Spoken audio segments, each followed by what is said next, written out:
Ako si Alvin Santos. Ako ay 27 taong gulang.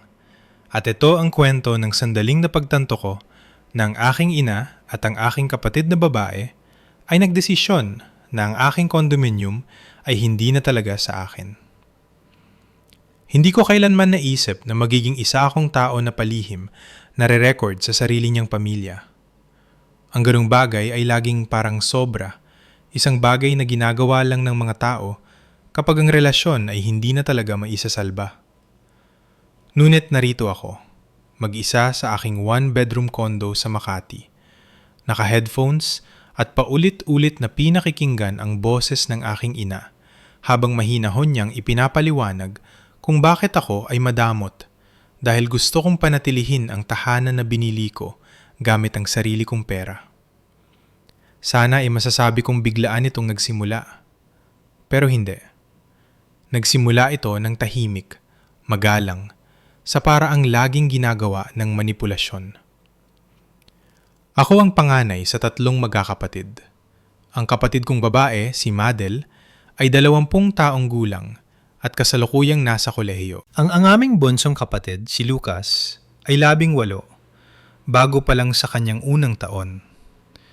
Ang aming mga magulang, sina Ricardo at Patricia Santos, ay naghiwalay noong ako ay 15 taong gulang pa lamang. Lumipat si Papa sa Canada, nag-asawang muli, at dahan-dahang nawala sa aming pang-araw-araw na buhay. Naiwan si Mama sa Pilipinas kasama namin. Hindi niya kailanman hinayaang makalimutan namin na nanatili siya. Ang paghihiwalay na yon ay sumira sa kanya sa aspetong pinansyal, emosyonal, at sa lahat ng parang mahalaga. O iyon man lang ang laging pinapalabas niya. Mula sa puntong yon, nagkaroon ng hindi sinasabing panuntunan sa aming pamilya. Kung may magkamali, ang sakripisyo ni Mama ang nagbibigay katwiran sa lahat ng iba pa. At sa paanuman, ako ang naging solusyon sa bawat problema. Nagsimula akong magtrabaho noong ako ay 14. Nag-sideline muna, pagkatapos ay sa retail, hanggang sa naging tutor. Pinagtapos ko ang aking sarili sa kolehiyo sa pamamagitan ng mga scholarship at loan. Hindi ako humingi ng tulong kay Mama dahil ang tulong ay may kasamang matinding guilt trip at interes. Matapos ang graduation, nakakuha ako ng magandang trabaho sa tech industry sa Manila. Namuhay ako ng tipid at talagang nag-ipon. 2 taon na ang nakararaan, binili ko ang aking kondo. Hindi ito kalakihan, mga 60 square meters, modernong disenyo, may mga tile na malamig sa paa kapag umuulan, at isang maliit na balkonahe na halos hindi magkasya ang isang upuan, pero saktong-sakto sa sikat ng araw tuwing umaga. Hindi ito magarbo, pero akin ito. Ang tinitirhan naman ni Madel ay isang masikip na studio type malapit sa kanyang campus sa Sampaloc. Magulong lugar, manipis ang mga dingding. Tumutulong si Mama sa pagbabayad ng upa niya at palagi itong inirereklamo. Hindi raw dapat namumuhay ng ganoon si Madel, sabi ni Mama. Bata pa raw siya.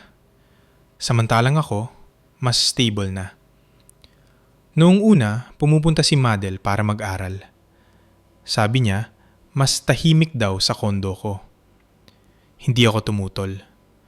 Pagkatapos, nagtatagal na siya hanggang gabi. Hanggang sa nag-overnight na. Pagkatapos ay nagdala na ng mga kaibigan. Hanggang sa may mga damit na rin siya sa cabinet ko. Ang isang drawer ay naging 2. Pagkatapos ay isang shelf sa banyo. Pagkatapos ay may mga sapatos na sa tabi ng pinto na hindi akin. Bago ko pa namalayan, 4 na gabi na siya sa 1 linggo kung matulog doon. Ang bayad ko sa tubig ay dumoble. Ang kuryente ko ay tumaas. Ang aking mga grocery ay mas mabilis maubos kaysa sa dati. Nang dahan-dahan kong iminungkahi na dapat siyang mag-ambag, o baka dapat ay mas madalas siya sa sarili niyang tinutuluyan, hindi siya nakipagtalo. Dumiretso siya kay Mama. Doon na nagsimula ang mga tawag sa telepono. Alvin, ang pamilya ay nagtutulungan. Sa'yo lang ang lahat ng espasyong yan. Napaka makasarili na mamuhay ng komportable habang ang kapatid mo ay nahihirapan. Sinubukan kong magtaliwanag. Ipinaalala ko kay mama na nagbabayad pa rin ako ng mga utang sa pag-aaral, na ako ang nagmamay-ari ng kondo ko at si Madel ay mayroon ng matitirhan na tinutulungan din nilang bayaran. Walang halaga ang lahat ng yon. Nagsimulang sumulpot si mama nang walang sabi-sabi, laging kasama si Madel. Naglalakad sila sa loob ng kondo ko na parang tinitingnan ng isang model unit. Dito raw syaktong-syakto ang desk ni Madel. Ang cabinet na ito ay madaling paghatian. Hindi ko naman daw ginagamit ang sulok na ito. Para bang ang tahanan ko ay dahan-dahang kinukuha mula sa akin. 3 buwan na ang nakararaan, tumawag si mama habang nagtatrabaho ako hanggang gabi. May nakabukas na code sa isang screen at malamig na kape sa kabila. Nag-iisip ako, sabi niya, ang boses ay magaan. Ang pinakalohikal na solusyon ay ang magpalit kayo ni Madel ng tinitirhan. Tumawa talaga ako. Akala ko nagdibiro siya. Hindi pala. Single ka naman. Hindi mo kailangan ang lahat ng espasyong ito. Mas magiging ligtas si Madel. Makakatipid ka sa mas maliit na lugar at kami na ang bahala sa diferensya. Nanlumo ako. Gusto mong ibigay ko ang kondo na binili ko? Tanong ko. Hindi ibibigay. Mabilis nang itinuwid. Palit lang. Pansamantala lang ito. Hanggang sa makatapos lang si Madel. Ma, sabi ko nang maingat. Akin ang kondo na ito. Kay Madel ay upa lang. Maayin natin ang mga detalye, sagot niya. Huwag kang maging mahirap kausap. Ang salitang mahirap kausap ay mas masakit kaysa sa ano paman. Hindi makatwiran, hindi patas, kundi mahirap kausap. Noong gabing yun, may nagbago sa akin. Huminto na ako sa pakikipagtalo. Huminto na ako sa pagkumbinsi sa kanya. Sa halip, gumawa ako ng isang bagay na hindi ko pa nagawa kailanman. Pinindot ko ang record. Nag-download ako ng isang discrete recording app. Inimbak ko ang bawat tawag, bawat text, bawat email. Ni-screenshot ko ang mga mensyaheng puno ng guilt trip. Nilagyan ko ng label ang mga audio file ayon sa petsa at paksa. 1 linggo ang lumipas. Matapos matuklasan na si Madel ay meron palang duplicate na susi, nag-install ako ng maliit na security camera malapit sa aking pintuan. Sabi ko sa sarili ko ay pansamantala lang ito. Para lang sa kapayapaan ng isip, wala akong ideya kung ano ang matutuklasan ko. Nang magsimula na akong mag-record, hindi ko mapigilang mapansin kung gaano maingat na pinipili ng aking ina ang kanyang mga salita. Parang nanonood ng isang magikero matapos mong matutunan ang sikreto. Ang mga paghinto, ang mga buntong hininga, ang paraan kung paano siya hindi humihini ng anuman. Pinalalabas niya ito na isang obligasyon na parang pumayag na ako noon pa. Alvin, nag-aalala lang ako kay Madel. Alam mo naman, hindi ako magtatanong kung hindi kailangan. Pinasan ko ang pamilyang ito matapos tayong iwan ng tatay niyo. Ang bawat tawag ay sumusunod sa parehong ritmo. Pag-aalala, guilt, paghahambing, obligasyon. Inimbak ko silang lahat. Noong una, parang madrama, parang sobra. Sinasabi ko sa sarili ko na buburahin ko rin ang mga recording kapag kumalma na ang sitwasyon. Ngunit hindi kumalma ang mga bagay-bagay. Mas lumala pa. Nagsimulang tumawag si mama ng mas madalas, minsan 2 beses sa isang araw. Kung hindi ko sasagutin, mag-iiwan siya ng voicemail. Mahahabang mensahe kung saan nagsasalita siya ng mabagal, sadya, na parang bumubuo ng kaso laban sa akin. Nagbago ka na, Alvin. Dati ay mahalaga sa'yo ang pamilya. Hindi na kita makilala. Ibang diskarte naman ang kay Madel. Magte-text siya ng hating gabi na. Hindi raw siya makatulog sa tinitirhan niya. Hindi raw siya ligtas doon. Sabi raw ni Mama ay hindi ko naiintindihan ang pakiramdam ng mag-isa. Ni-screenshot ko ang lahat. Pagkatapos ay dumating ang mga pagbabanta. Hindi lantaran noong una, pahiwatig lang. Mukhang alam ko na raw kung nasaan ako sa buhay niya. Sana raw ay hindi ko ito pagsisihan balang araw. Naalala raw ng pamilya kung sino ang nandoon para sa kanila. Napansin ko rin ng isa pang bagay. Nagsimula nang makipag-usap si Mama sa mga kamag-anak. Sa aking tita, sa lola ko, sa mga pinsan na halos hindi ko na nakakausap. Bigla na lang akong nakakatanggap ng mga mensahe na nagtatanong kung okay lang ba ang lahat, kung nahihirapan ba talaga si Madel gaya ng sinasabi ni Mama, kung maayos lang ba ako. Ang kwento ay naisulat na muli at hindi ako ang may akda. Mabilis na naipon ang mga recording. Sa loob ng isang buwan, mahigit 40 beses akong tinawag na makasarili ni Mama. Inihambing ako sa aking ama ng higit sa 100 beses. Nagbanta na babaguhin ang kanyang huling testamento kahit wala naman siyang anumang pag-aari na maiiwan. Ang pinaka-nakakatakot na bahagi ay hindi ang mga salita mismo, kundi kung gaano siya kagaang magsalita ng ganoon. Pagkatapos ay nagsimula na ang mga footage mula sa camera. Ang unang clip ay noong hapon ng Miyerkules habang nasa trabaho ako. Pinanood ko ito sa gabi habang nakaupo sa sofa at patay ang mga ilaw. Bumukas ang pinto. Unang pumasok si Mama. Sumunod si Madel. Hindi sila lumingon sa paligid ng may kaba. Hindi sila nag-atubili. Kumilos sila sa loob ng kondo ko na parang sa kanila ang lugar na yon. Binuksan ni Mama ang cabinet sa kwarto ko. Tumhawa si Madel at nagsabing, "Sa wakas, magkakaroon na rin ako ng sapat na espasyo para sa mga jacket ko." Sinukat nila ang sala gamit ang kanilang mga kamay at kumuha ng mga larawan.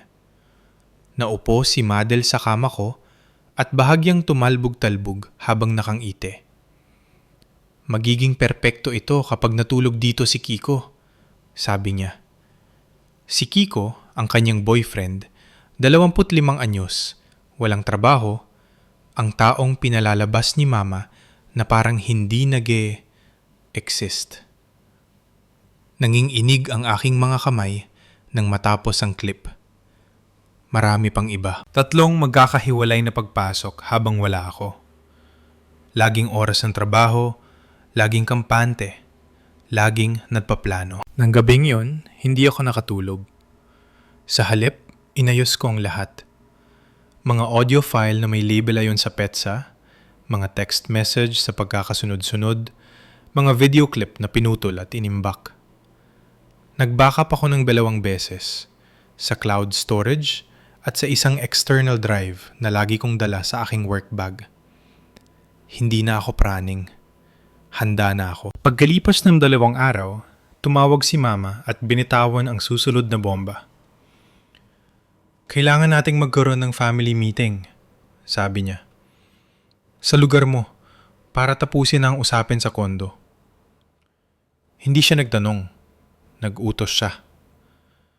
Sabado, 2:00 ng hapon. Pumayag ako ng walang pag-aalinlangan. Sa umaga ng pulong, kakaiba ang pakiramdam sa aking kondo, na parang naghihintay ng bagyo. Ikinonekta ko ang aking laptop sa TV, inayos ang mga folder, at inilagay ang aking telepono sa counter para palihim na mag-record. Nang dumating si Mama, pumasok siya ng may ganoong awtoridad at kalmado. Sumunod si Madel. Nakahalukip-kip, ang mga mata ay nagmamasid na sa paligid. Hindi nag-aksaya ng oras si Mama. "Kailangan nating pag-usapan ang schedule ng paglipat," sabi niya, habang nauupo na parang tapos na ang desisyon. Matatapos na ang kontrata ni Madel sa loob ng 2 buwan. Hindi, sabi ko. Pareho silang napatigil. Hindi? Ulit ni Mama, matalas ang boses. Hindi, sabi ko ulit. Hindi tayo mapapalit ng titirhan. Namula ang kanyang muka. Alvin Patricia Santos. Huwag mo akong pagsalitaan ng ganyan. Ganyan na ako ngayon, sagot ko. Tahanan ko ito. Binili ko ito. Tapos na ang diskusyong ito. Tumayo siya. Ako ang nanay mo. Alam ko ang pinakamabuti para sa pamilyang ito. Alam mo ang pinakamabuti para kay Madel? Mahinahon kong sabi. At tapos na ako. Bago pa siya makasagot, huminga ako ng malalim. May dapat kayong malaman. Dinodokumento ko ang lahat sa loob ng nakaraang buwan. Katahimikan. Ang kampanteng mukha ni Madel ay gumuho. Ang bibig ni Mama ay bumukas at sumara. Ano? Bulong niya. Binuksan ko ang TV. Tumugtog ang unang audio clip. Ang boses ni Mama ay pumuno sa silid. Anong klaseng kapatid ang hinahayaang mahirapan ang sariling dugo habang namumuhay siya na parang hari? Namutla si Mama. Nirecord mo ako nang walang pahintulot, sabi niya, nanginginig. Nirecord ang mga ito sa loob ng bahay ko para sa aking proteksyon, sagot ko. At nakipag-usap na ako sa abogado.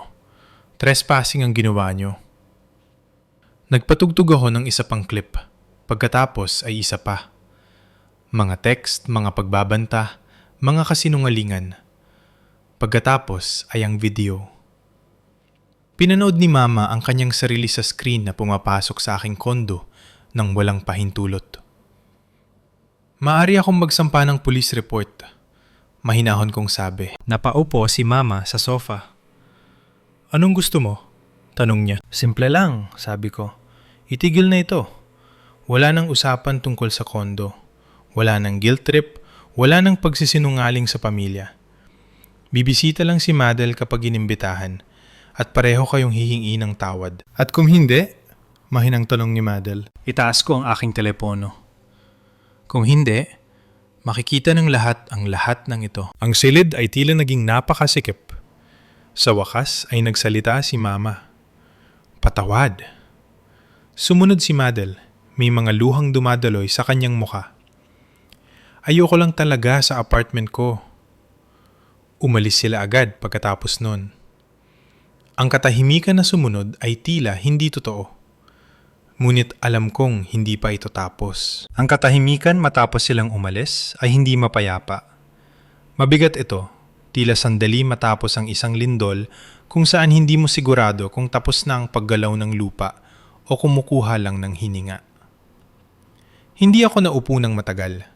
Nakatayo lang ako sa gitna ng aking sala, nakatitig sa pinto, kalahating umaasa na muli itong bubukas. Ang aking telepono ay nagre-record pa rin. Hindi ko ito pinatay hanggang sa huminto ang pang-inginig ng aking mga kamay. Nang gabing yun, natulog ako sa sofa na bukas ang mga ilaw. Kinabukasan, nagsimula na ang mga epekto. Unang tumawag ang kapatid kong si Lucas. Nag-aalangan ang kanyang boses. Alvin, anong ginawa mo kay Mama? Heto na naman ang kwento ng biktima. Inaasahan ko na ito.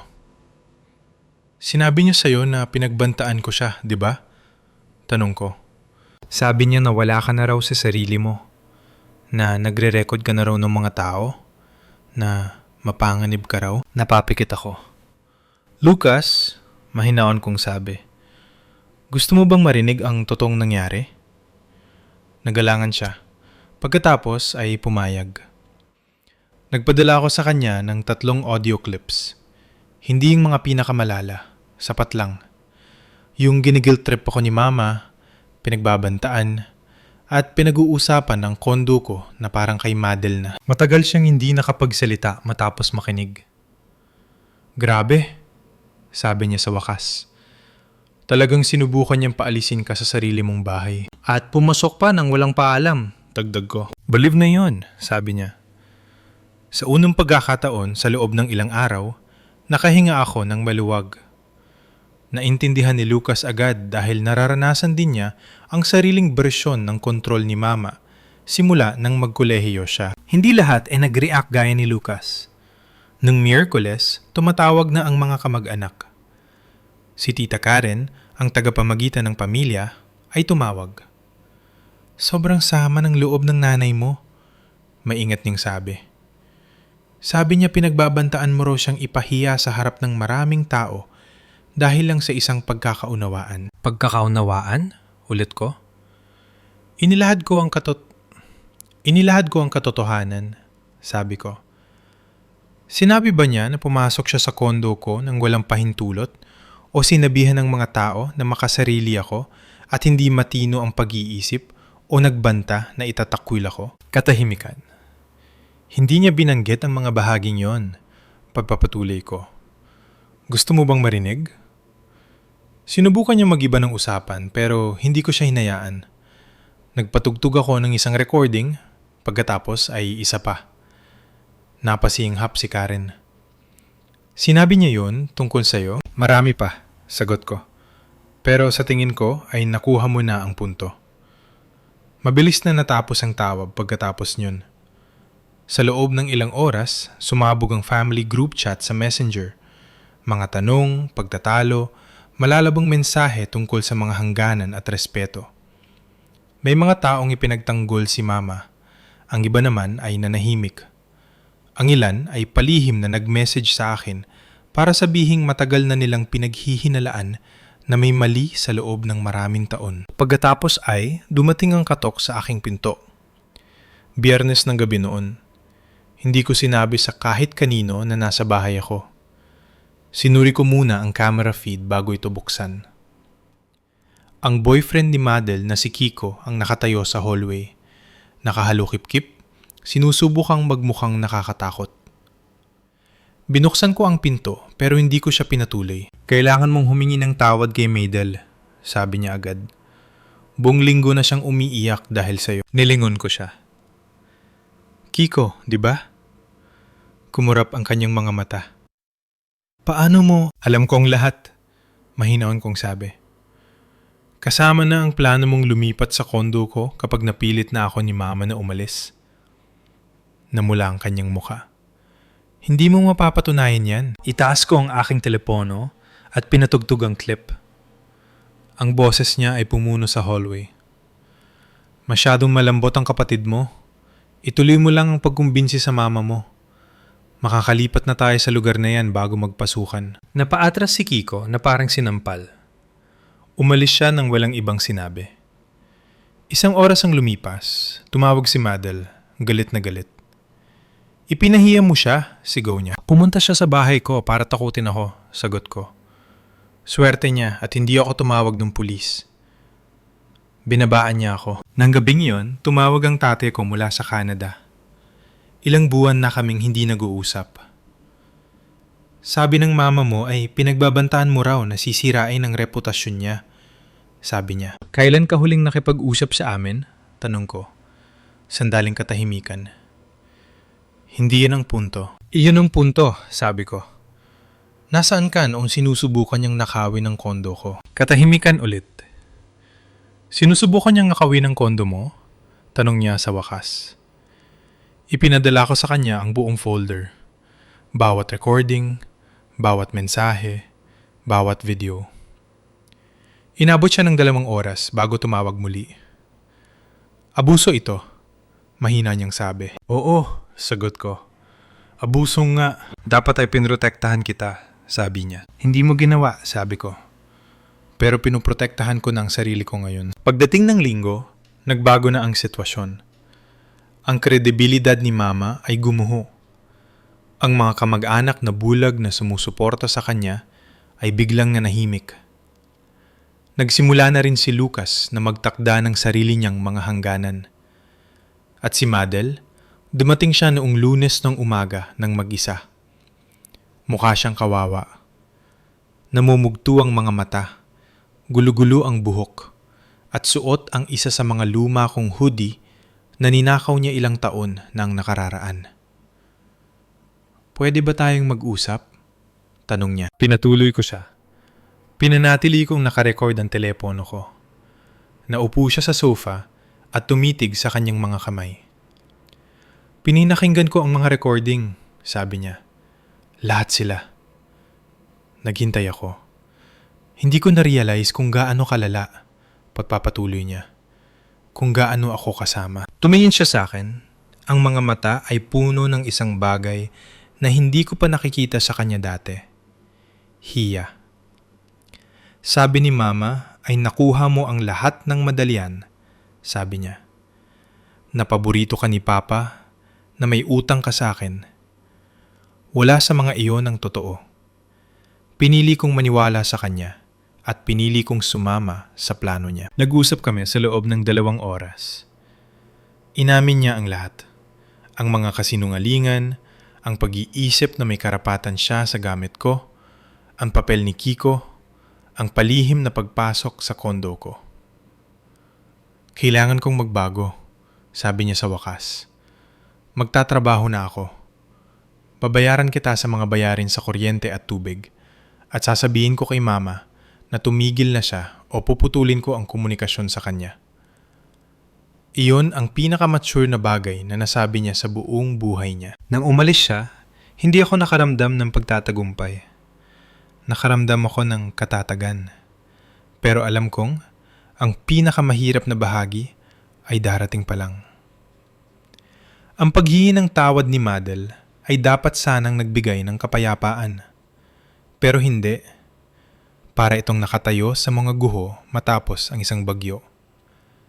Mapasalamat din na nakatayo pa ang bahay, pero masakit na alam ang lahat ng nasira. Sa loob ng ilang araw matapos ang aming pag-uusap, naging tahimik ang lahat. Sobrang tahimik. Walang tawag mula kay Mama, walang mga text na puno ng kunwaring paumanhin at nakatagong paninisi. Walang mga passive-aggressive na mensahe na ipinapadaan sa ibang tao. Alam ko na ang katahimikan ay hindi nangangahulugang kapayapaan. Nangangahulugan itong nagpaplano sila muli. Ang unang lamat sa katahimikan ay nanggaling sa isang email. Hindi tawag, kundi email. Mahaba, maligoy, maingat na isinulat at muling isinulat. Sigurado ako. Inakusahan ako ni Mama ng pagtatraidor sa kanya, ng pagsira sa pamilya, ng pagiging katulad ng aking ama, ang paborito niyang pang-iinsulto. Sinabi niya na inilayo ko raw si Madel sa kanya, na si Lucas ay naiimpluwensyahan ng aking sobrang pag-uugali, na ang pamilya ay hindi na muling magiging pareho dahil pinili ko ang ebidensya kaysa sa pagmamahal.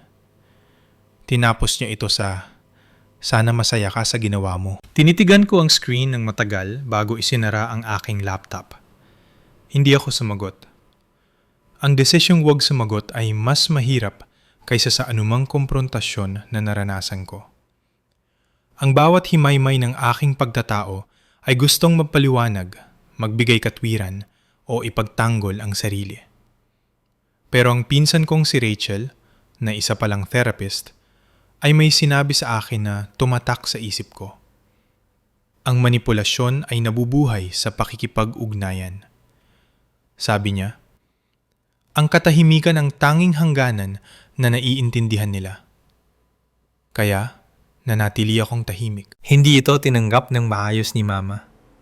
Sinubukan niyang tawagan si Lucas. Hindi sumagot si Lucas. Nag-iwan siya ng mga voicemail na puno ng mga dramatikong paghinto at nanginginig na hininga. Pinadala sa akin ni Lucas ang isa. Nagtatanong kung ano ang dapat niyang gawin. Huwag kang sumagot, sabi ko sa kanya. Wala ka nang dapat ipaliwanag. Sa unang pagkakataon, magkakampi kaming dalawa. Ang reaksyon ng mga kamag-anak ay magkakaiba.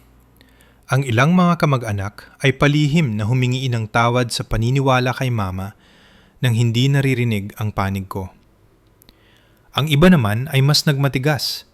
Iginiit na sumobra raw ako, na ipinahiya ko siya, at ang mga isyu sa pamilya ay dapat manatiling pribado. Huminto na ako sa pagkumbinsi sa kahit kanino. Ang mga taong mahalaga ay alam na ang totoo. Isang linggo ang lumipas. Dumating si Papa sa Manila. Nagkita kami para magkape sa isang neutral na lugar.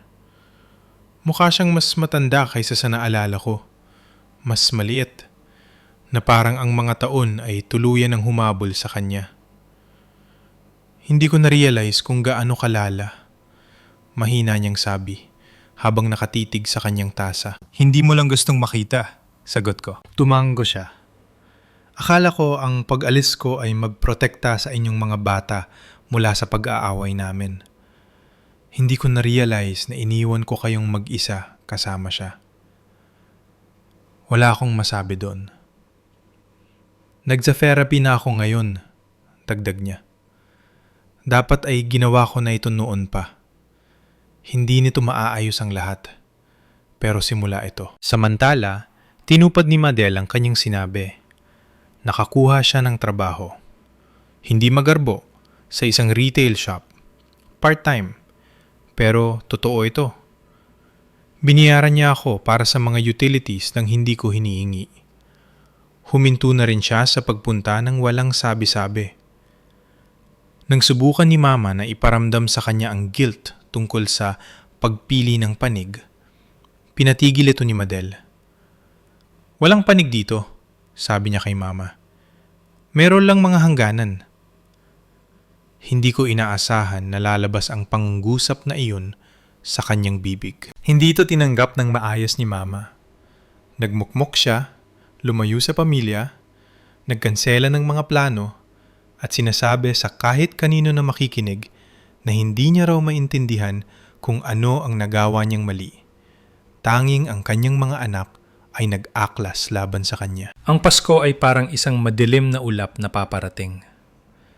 Nagpadala si Mama ng group text na maghahanda siya gaya ng dati sa kabila ng mga paghihirap kamakailan.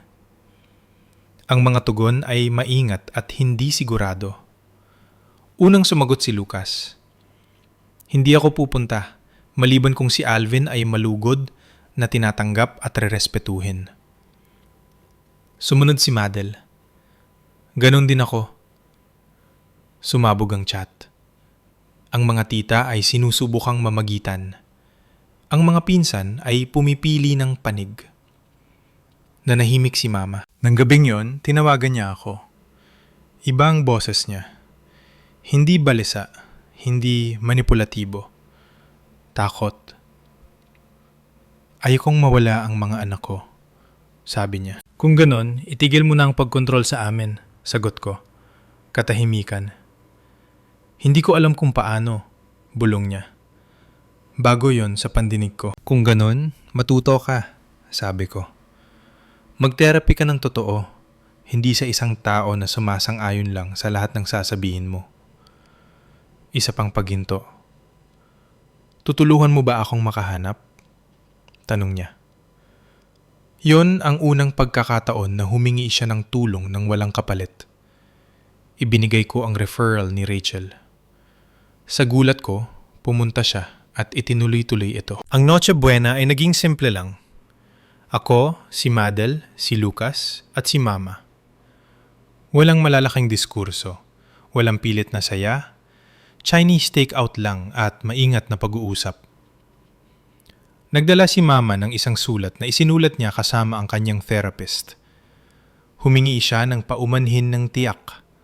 Walang mga dahilan, walang pag-iiba ng usapan. Para sa pagpasok sa kondo ko, sa mga guilt trip, at sa pagtatangkang manipulahin ako para makuha ang bahay ko.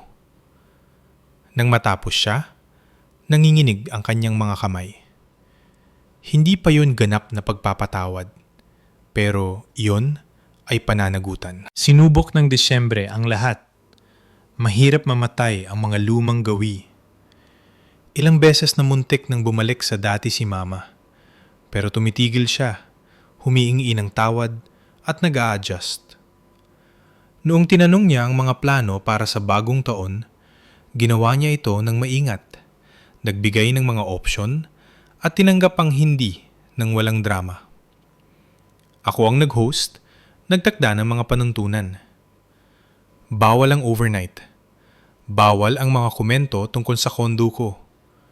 Bawal pakialaman ang mga gamit ko. Sinunod niya ang lahat. Pakiramdam ko ay kakaiba. Parang nanonood ng isang tao na nag-aaral ng bagong wika sa harap ko. Pagdating ng Enero, naging totoo na ang mga pagbabago. Nagsimulang makipag-date si Mama. Humingi muna siya ng pahintulot bago isama ang lalaki sa mga family event. Nakapag-ipon si Madel. Binago ni Lucas ang kanyang kurso nang walang halong guilt. Hindi pa buo ang pamilya, pero iba na ito. At sa unang pagkakataon, ang pagiging iba ay naging ligtas. 3 buwan ang lumipas. Hindi pa ako ganap na napapatawad ng aking ina. Hindi man lang sa salita. Sinasabi na niya ang mga tamang bagay ngayon. Humihingi siya ng tawad kapag lumalampas siya sa linya. Nagtatanong na siya imbes na nag-uutos. Nagda-therapy pa rin siya. Totoong therapy. Hindi yung uri kung saan sasabihan ka na lagi kang tama. Pero nararamdam ko pa rin ito. Ang pagpipigil, ang takot, ang kaalaman na hindi na niya ako kayang itulak dahil alam niya kung ano ang hawak ko. Ang unang ilang linggo matapos ang Pasko ay naging tahimik. Hindi natural na katahimikan. Walang araw-araw na tawag, walang mga dramatikong buntong hininga. Walang gusto ko lang kumustahin ka na mga mensahe na nauuwi sa panunumbat.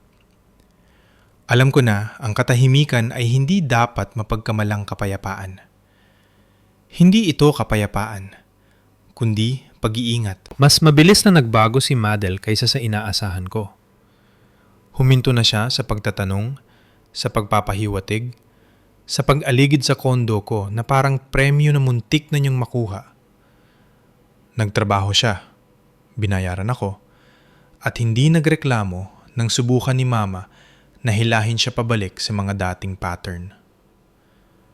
Isang gabi, nag-text siya sa akin. Sinubukan niya ulit. Sabi ko hindi. Yun na yun.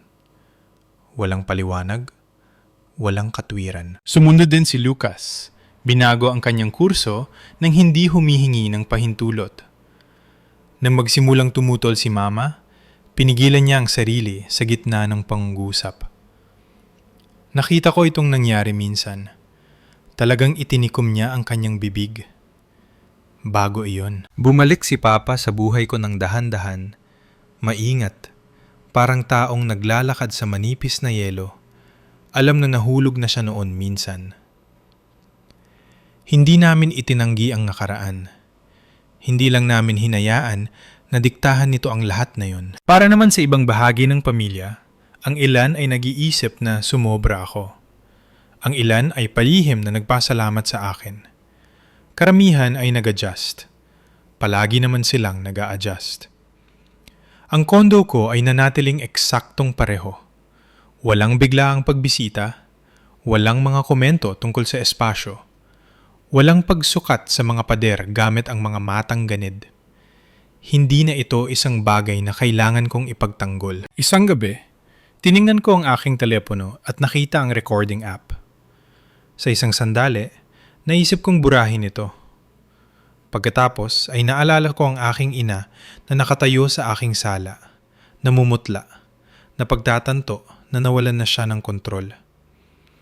Naalala ko si Madel sa kama ko, nagpaplano ng kinabukasan na hindi kasama ang pahintulot ko. Naalala ko kung gaano kadali para sa kanila na magdesisyon para sa buhay ko. Kaya itinabi ko ito, hindi bilang sandata, kundi bilang insurance. Alam yan ng aking ina. Naririnig niya ito sa paraan ng pagsasalita ko ngayon. Mahinahon, walang hinihihing paumanhin, hindi natitinag ng guilt. Ang kapangyarihan ay hindi laging maingay. Minsan, mukha itong katahimikan na walang sinuman ang nangangahas na basagin. Ang kondo ko ay nanatiling aking santuwaryo. Ang pamilya ko ay narito pa rin, pero sa sarili kong mga panuntunan. At ang mga recording, nandun pa rin sila. Naka-encrypt, may backup, hindi ginagalaw. Isang paalala na ang pagmamahal na walang respeto ay isa lamang kontrol na nakabalat kayo. At kapag nakuha mo na ang iyong kapangyarihan, hinding-hindi na yon malilimutan ng kahit.